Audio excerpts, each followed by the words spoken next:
Myself, B. Ramesri, Assistant Professor in the CSC Department, working at Institute of Aeronautical Engineering. So today I am going into the course that is Database Management System.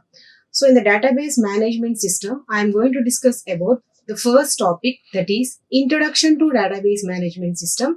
So before going to introduction, so first I would like to explain what is data and what is information and difference between data and the information.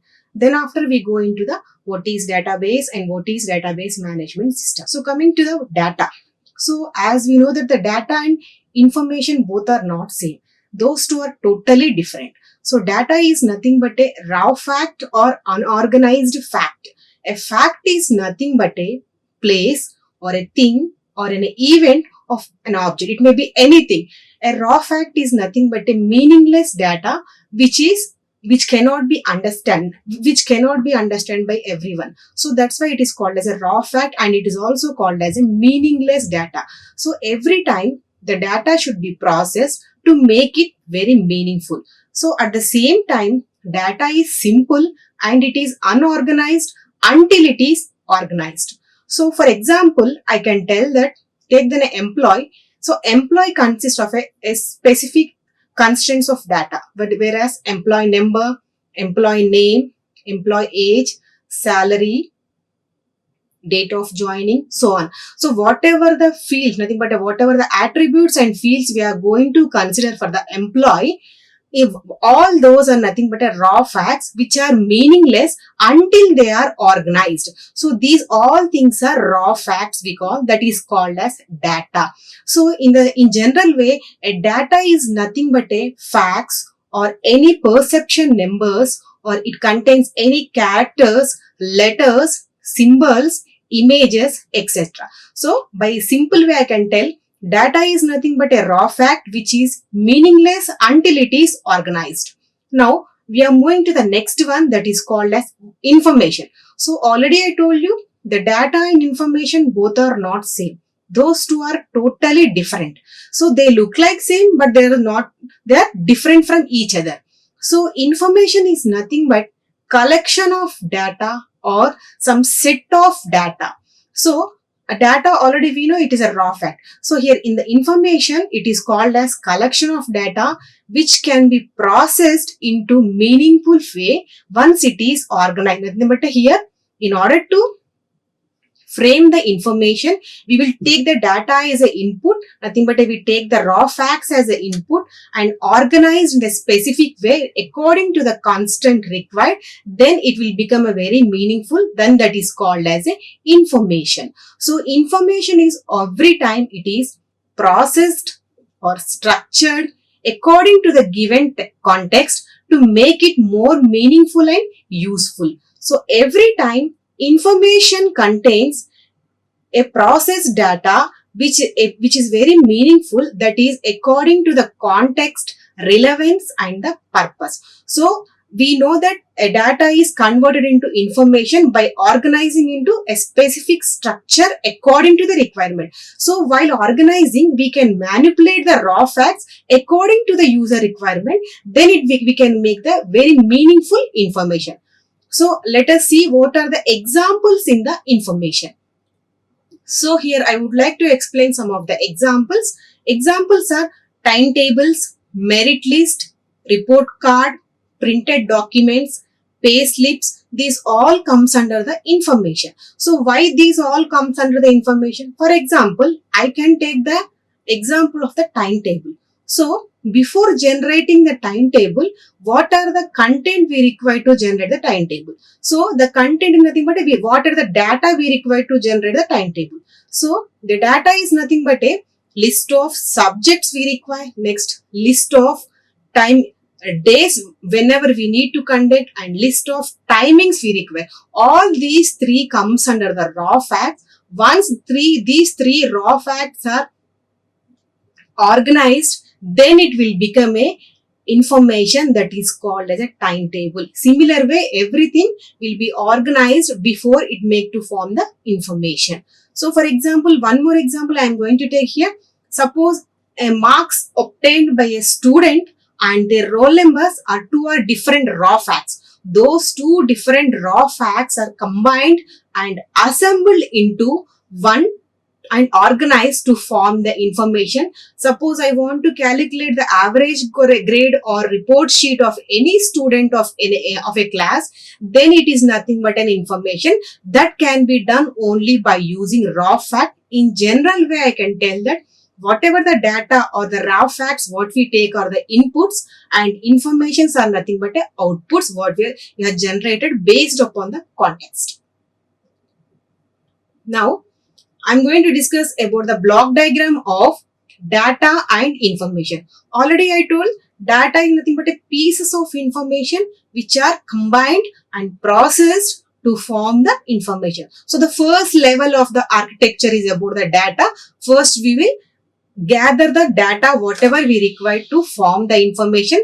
After we will process it. The processing depends upon only on the requirement according to the user or the context. Once it is processed, then the data raw facts is converted into the very meaningful information and it is useful information. So this is about the architecture, how data is converted into the information. Now let us see the difference between data and information. The first block diagram is nothing but a data and second one is nothing but a information. Already I told data is a meaningless and where we can nothing but it is a place or thing or event. Until and unless it is organized, it is meaningless. Nothing but the combination of letters or symbols. That's all we can tell what is data. But when we combine these raw facts into prescribed meaningful information, meaningful data, then it is called as the information. When we organize the raw facts, that is called as a information. So in the block diagram, you can see there here, the according to the context of the user, the data what we use, that can be arranged according to the user context. Based on that, we can generate the different meaningful way of information. So this is about the block diagram of data and information.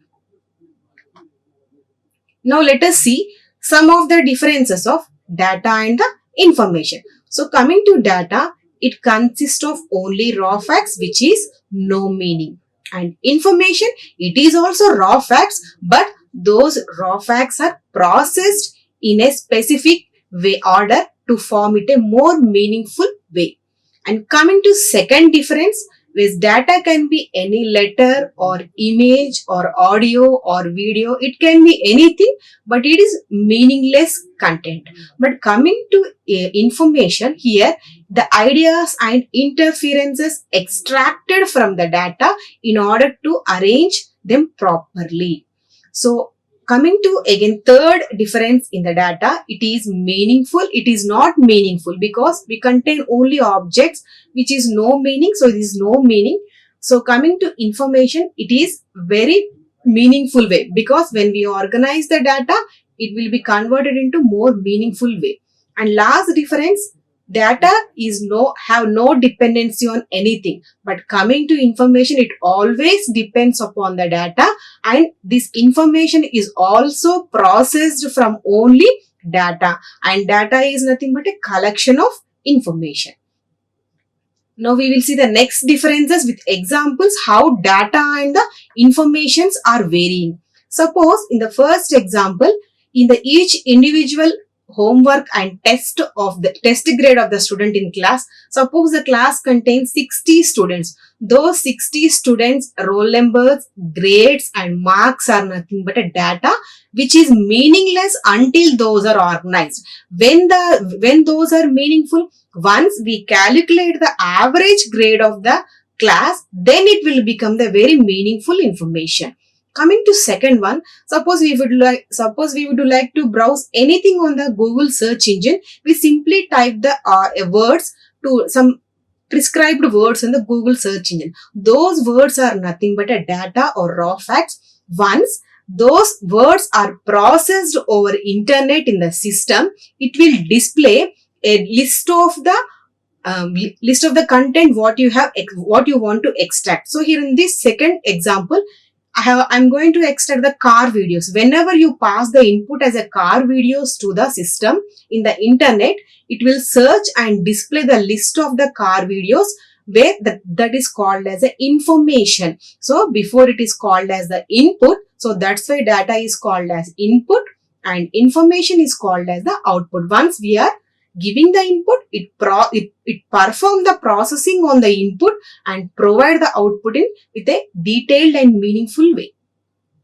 Coming to third difference, where you can observe some series of numbers I have given. By seeing the numbers, we can able to know that this is a group of numbers, some 0 to 9. But when it is processed under this, this is considered as a person's phone number with a STD code. So with a simple number, we cannot categorize what does it mean, because it's only raw fact which is meaningless. Once it is processed, then it can able to identify it is nothing but a person's phone number. And coming to final difference, that is in the data I have given the sum of the numbers 100, 101 or 212 or 2 so and so numbers I have given. So by seeing that numbers, we can simply identify those are the numbers. But coming to information, when we process the raw facts, it can be a for boiling points of water in the Fahrenheit and Celsius. So this is the difference between the data and information with examples. Now we are going to our topic. First one, what is database? So database is nothing but a organized collection of data which can be accessed and managed easily. So whatever the data we use in the database, those can be organized in the form of tables, rows, columns or index. Why we are arranging data in these forms? Because where user can easily retrieve the information as per their requirements. And previously databases, the content, the information which used to store in the file formats, whereas very difficult to extract the data according to the user requirement. Once the data is shifted to databases, then it is easy to extract the content which is required for the user criteria. So here the main purpose of database is to operate a large amount of data and operate a large amount of information in order to perform several operations like storing, creating and manipulating. All this we can do in the databases. Next one, nowadays we are using many databases.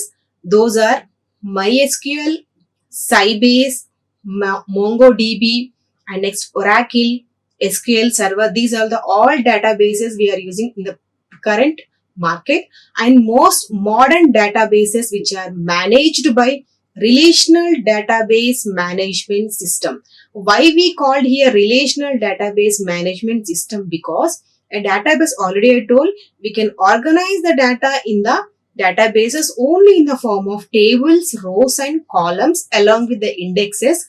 So here, as we know that the database does not contain only single table, it may be contain some group of tables in order to maintain the data. So in order to maintain the group of data, single table is not enough. So in order to provide the relations to all the tables, here we make use of relational database management system, where a relation is provided between all among tables by using some key concepts. Those are primary and foreign key concept. We can make the relational database management system very efficient. So we will discuss later classes what is primary key and what is foreign key. So apart from this, and we can perform the operations on the database also by using a language called as the SQL, whereas SQL is a structured query language which is used to operate on the data which is stored in the database, and whatever the operation we can create or we can insert, delete, updations, whatever operations we can do on the database by using this structured query languages. And this SQL totally depends on the relational algebra and relational calculus. Now we are going to the next one, our what is database management system. So coming to here, database management system is a software which is used to manage the database. So DBMS is nothing but a collection of programs that enables it users to store the data, to manipulate the data, and it can generate the reports and it can represent the data, and it also allow us to control the access to the database. Nowadays we majorly uses MySQL and Oracle are most popularly used databases in different applications. So these databases are all are backend applications, and front end we make use of C, Java and C++. So in the backend we can operate by using SQL, we can perform the operations. So, and this database management system provides interface to various operations, like we can perform creations, storing, updations of a table in the database and lot more. And not only this database management system provides protection and security to the database. If the multiple users are in the current who are working on the databases, it also provides data consistency. So what do you mean by data consistency? So if a multiple users are working on the same system, there will be no loss of data, nothing but every correct data will be given by the database management system. So database management system having many features that we'll be discussing in the file system versus in the DBMS. What are the features and what are the advantages of the database management system? Now let us see what are the applications involved in the database management system. So applications are nothing but nowadays in our day-to-day life, database becomes a major part. So it can be used in the banking transactions, next airline reservations, grocery stores, universities, sales, hotels, etc. In many more places, we are going to use this database management system in order to maintain large amount of data. So thank you. Like, share and subscribe. Hit the bell icon for more updates.